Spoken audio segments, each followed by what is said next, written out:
I got left off a lot of rosters because I was the only girl on the team, trying out many times, and I wasn't going to give them an opportunity to leave me off of a roster because of my gender. Hi everyone, I'm Ashley Cain. And I'm Danny Arovich. Together, we're your hosts for Making It to Milan. Let's jump in. I'm so excited to be chatting today with an absolute legend. She's known as one of the greatest women hockey players of all time. She won 10 gold medals at the International Ice Hockey Federation World Women's Championship, the most ever by any hockey player, and holds the tournament records for goals, assists, and points. She's a 4-time Olympic medalist for Team USA, winning gold in 2018, silver in 2010, 2014 and 2022. Let's welcome Hilary Knight. Thanks for having me. And I also want to say that in 2022, when I competed in the Olympics, I had a list in my head of the people I wanted to meet. And it was Chloe Kim, Jamie Anderson, and you. And I never had the opportunity to meet you. So I'm really excited that we're getting to make this happen. What's one word that comes to mind when I say Milan? Magic. Favorite women athletes to watch in Milan and why? Brittany, obviously, that's like a slam dunk one. I'm super excited to watch figure skating. I am ecstatic to watch skiing. I mean, it's just like, it's so hard to pick one sport because we have so many amazing women competing for Team USA that it's like, I'm just going to be in awe the entire month. I'll just leave it at that. What's the first thing you want to eat or drink after a major competition? Oh my gosh, I love pizza. Love. So, yeah. Perfect place for it, for sure. Yeah, definitely. So pizza would probably be like super high on that list. But yeah, I love coffee as well. So I'm really looking forward to just experiencing a different culture and one that's known for really good food. So, and coffee. What's one word to describe your training routine? Fun. Pump up song? I like rotate music so much. So probably anything like house. Favorite show to turn your brain off? Honestly, like anything on Bravo, like I absolutely love. Like low key, like I love the tea, I love the drama, like watching that, especially if it's not yours. It's just so entertaining and mindless at the same time. Hardest part about being an Olympian that nobody sees? Probably the sacrifice, I'd say, because you see us in like the biggest moments of our lives, but there's so much that goes into getting there, and there's so many people who help you along the journey. So it's not only like yours, but like everyone's sacrifice to make the dream happen. What would you want your headline to be about your performance in Milan? I just want to win.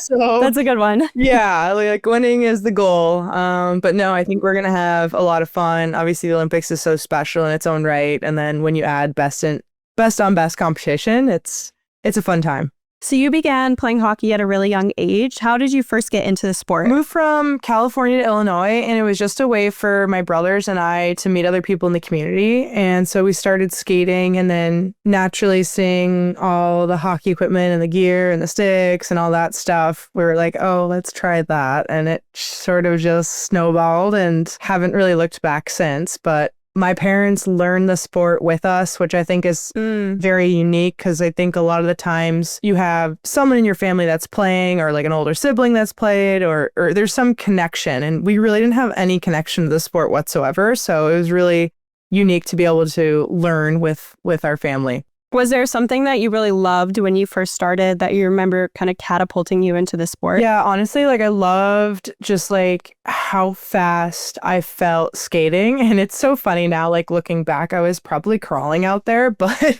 you know, you're a kid, you feel like the wind sort of just like come through your hair and you're like, I am flying right now. And it was the coolest experience. And I remember just thinking like, I want to go faster.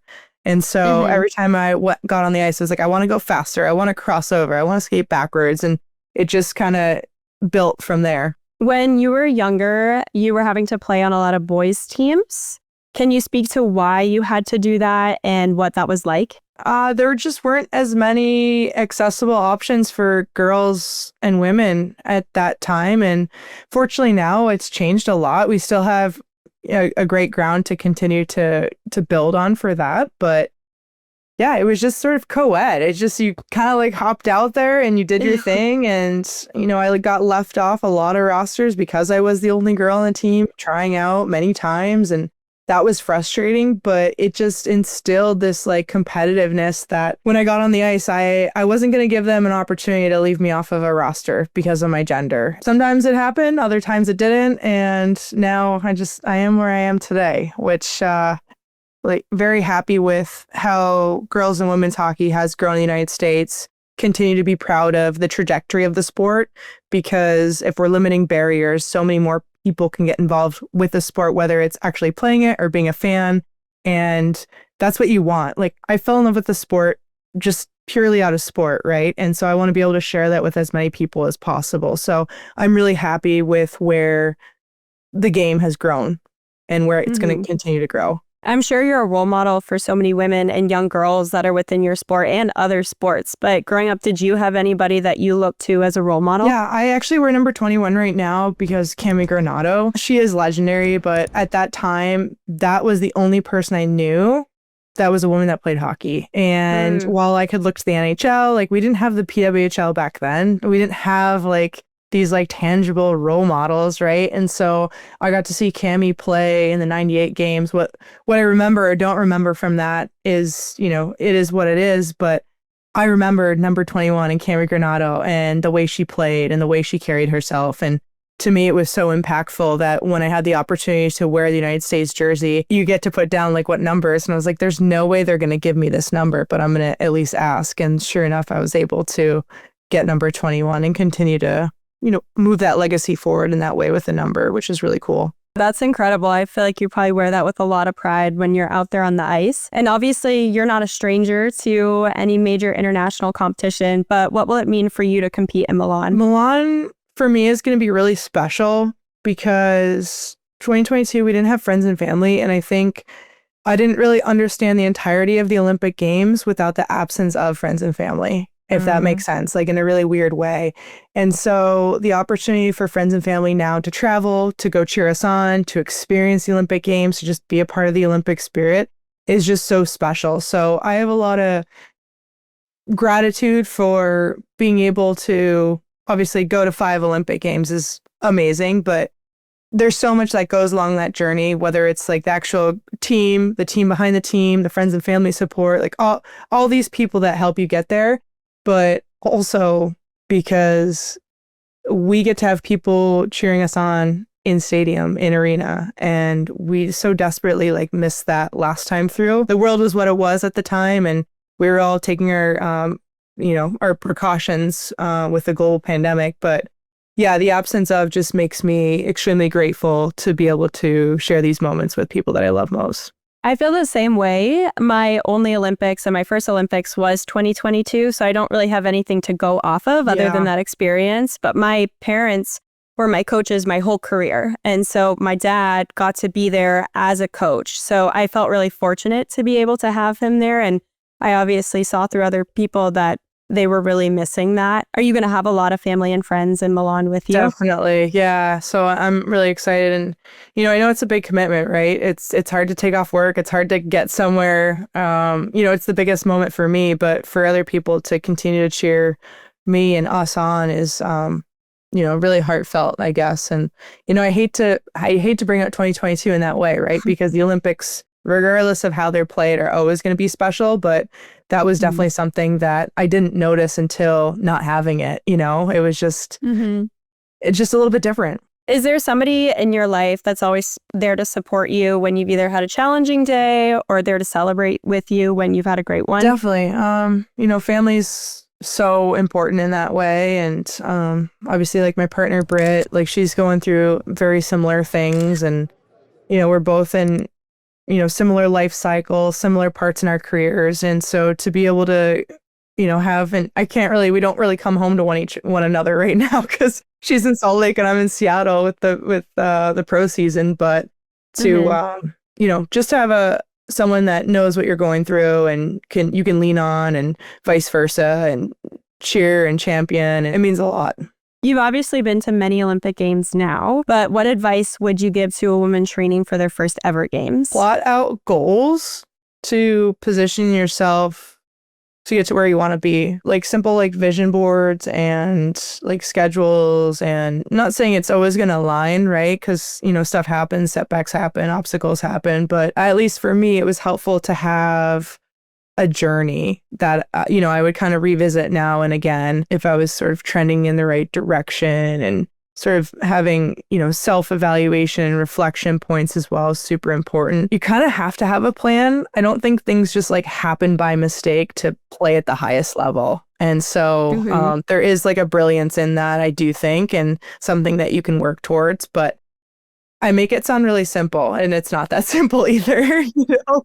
So just stay the course, trust the process kind of thing. And it sounds cliche, but there are hard times, there are great times, and you just got to navigate them. You've obviously had a very public career. Did that ever affect your decision on coming out? It definitely did. And what's funny now is like watching the heated rivalry conversation pick up. Like there's so many parts of that I like identify and feel, and it evoked like so many like emotions. So I was just like, this is oddly ironic and funny at the same time, just for me personally to consume like a piece of art or a piece of entertainment and feel so like seen in many ways, just because of the pressures and the, I think just the climate of sport. Sometimes you feel very, like you're shouldering like a, this burden, so to speak, whether it's real or not, it's real to you because you feel a certain way about it. I'm really fortunate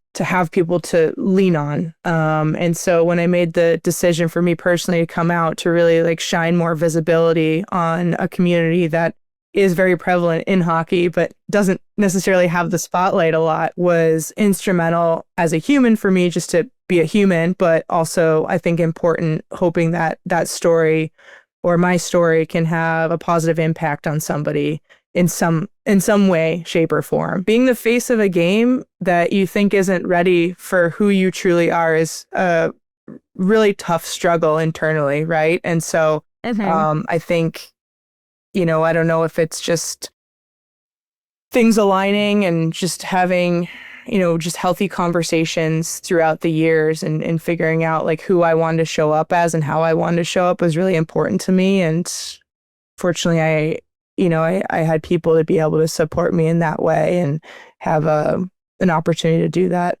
Is there a message that you would give to LGBTQ plus athletes who are wondering if there's a place for them in sports? There's always a place. Surround yourself with people who love you. And I think we forget that sport is so much greater than wins and losses, right? I think there's so many life lessons from it. There's so many smiles. There's so many like sort of impact catalysts of change that sport can have on people, on communities, on situations, on environments, on culture. And we forget that, obviously you sign up for a tournament, you just want to win, we just talked about that, but and that's why I think Olympics are special, right? Is being sort of that like envoy for change, envoy for peace. It's so much greater than one person or one win or one loss. And that's just so special. When you look around at winter athletics, there isn't maybe a lot of racial or geographic diversity.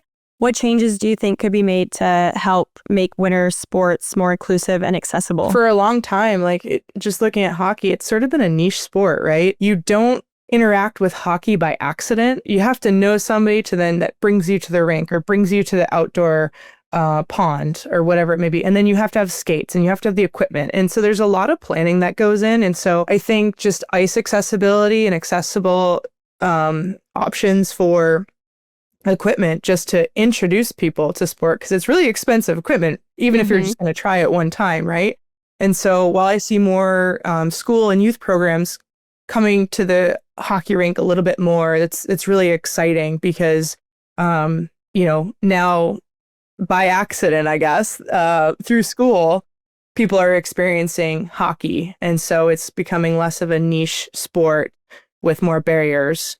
So we're hopefully limiting those barriers. I think too, like winter sports are just tough. You just can't pick up a stick and go, right? Like it's just so much more planning that goes into it. Ice is really expensive. Timing too. different after school programs, what people are prioritizing. I mean, so many things go into it, but I'm encouraged by, more ice rinks, more programming, more access. I feel the same way for figure skating because it's also a very expensive sport. There's a lot of equipment.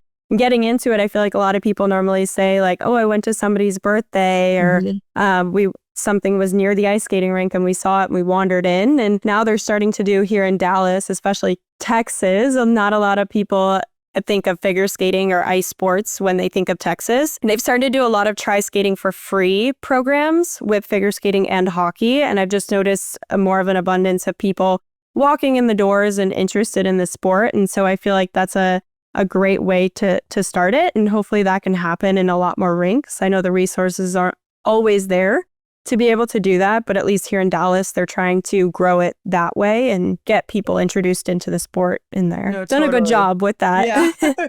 No, it's just, even when we're at our practice rink here in Seattle, midday, there's, kids programming and it's great. And half of them aren't even standing up on their skates. They're just kind of crawling around on the ice, but they're getting introduced to like being in an arena, right? Skating with those little seal kind of pushers. Yes, like, the penguins. They're having fun building little snow mounds, right? It's just like you kind of have to introduce people slowly. It's tough if it's not, designed that way. As athletes, we do talk a lot about medals, and I know they mean different things to each of us. What did it mean to win Olympic gold to you? I think it just cemented the legacy of that team. What's interesting about losing is nobody remembers. And it is so weird in like the sort of the ecosphere of Olympic sports, because anytime you can medal at the Olympics, it is a huge honor, and I'm not taking anything away. But the team sport aspect of it, we champion that win. And so what that group went through off ice, what we accomplished the year before, kind of what we were doing together was just so incredible. And then to then get rewarded at the end of that journey, and now that team will forever be etched in sort of Olympic glory, is special in that way. It meant a lot. Do you think we've hit a point here in the U.S. where women's sports are receiving the attention and funding that they deserve? Definitely not. Yeah, no, we need more funding. We need more attention. We need more visibility. I don't know the actual numbers off the top of my head for coverage, but we're trending in the right direction, but we're still not there. And we're still like hundreds of years behind male pro sport. We're making up ground. I think, when there are conversations, about the WNBA, CBA that are more mainstream, that's awesome. People should be talking about that. It should be sort of nightly news kind of thing. And I think they continue to push the needle of having that change and that visibility increase, and it's a catalyst for other sports and other industries as well. But no, we are nowhere near where we should be from a funding, resource, or programming standpoint. What do you think would need to change to get there? Well, I think we're already seeing like great change. It's just people who are in it. And for me, like on a daily basis, it's not fast enough, right? I think we want the multi-million-dollar contracts. We want the talk shows. We want all these things just dedicated to the sport that we love. But yeah, I think, we're making great strides. And for women's sport in particular, like some of it was just consistency and people knowing where to watch it. And then also delivering a watchable feed. So you can see this amazing product. And now we're seeing tremendous investment and crazy, crazy valuations for different clubs across any sport. And that's really encouraging. We touched on it a little bit at the beginning, but are there other winter sports that you'll be watching during the games? Well, I'm definitely going to watch speed skating. I don't know. I'm like a huge fan. I will watch anything. I love it. I love going to cheer on fellow Team USA athletes, and just being a part of that whole experience is so special. And, while I don't think we'll be able to make it up to the mountains because they seem to be a little bit further away, that will be on our TV endlessly. Did you go to the figure skating in Beijing? Mm-hmm. Okay, you went to pairs, right? Yeah. So I competed in pairs. And it made a huge difference because I remember a lot of the hockey team was there. And like you were sitting with all of the figure skating athletes too. And it was so loud. And there was like the USA chants going on and everything. And it was so impactful, especially for us being like one of the last competitions of the games. We had to wait for almost 3 weeks to compete. It made a huge difference for us. So I also want to say thank you for that because I remember the sounds and the feelings to this day. Yeah. No, it was just fun. And then I remember, like, this is sort of an aside, but someone's outfit got stuck in the bus door on the way over to venue. And I don't know like who it was, but we were like screaming at the bus driver because, like the closing doors. And so this like beautiful outfit that was like bedazzled and everything was just like out the door. We're like, no. We need to get this girl in her competition. Yeah, but no, I mean, that's what it's about, right? I will always go watch figure skating. Like, I love it. And we have sort of like a crossover with Carrie, and it's just, it's so cool, Mm-hmm. And one time I think she let us in through some random door with like her cooler. We're just like, where do we go? But yeah. Love being a Team USA cheerleader, for sure. Well, we thank you a lot for that because the figure skaters really appreciate your support. What advice would you give to your younger self? Be patient and trust the process. Yeah, I mean, it's always easier to look back and give advice than when you're actually in it. But a lot of times I would grind my gears because I just want things to happen faster and, spend a lot of energy on trying to like speed up processes and whatnot. And there is some wisdom to be able to just like kind of trust the flow and just go with it. Well, thank you so much for joining us. We are wishing you and the whole team the best of luck in Milan, and we can't wait to see you compete. Thank you very much. Thank you for tuning into Flame Bearers Making It to Milan. If you like what you heard, please like, follow, and subscribe to Flame Bearers on YouTube and anywhere you get your favorite podcasts. Stay tuned as we bring you more behind-the-scenes stories of women athletes around the world training for the competition of a lifetime. See you next time on Making It to Milan.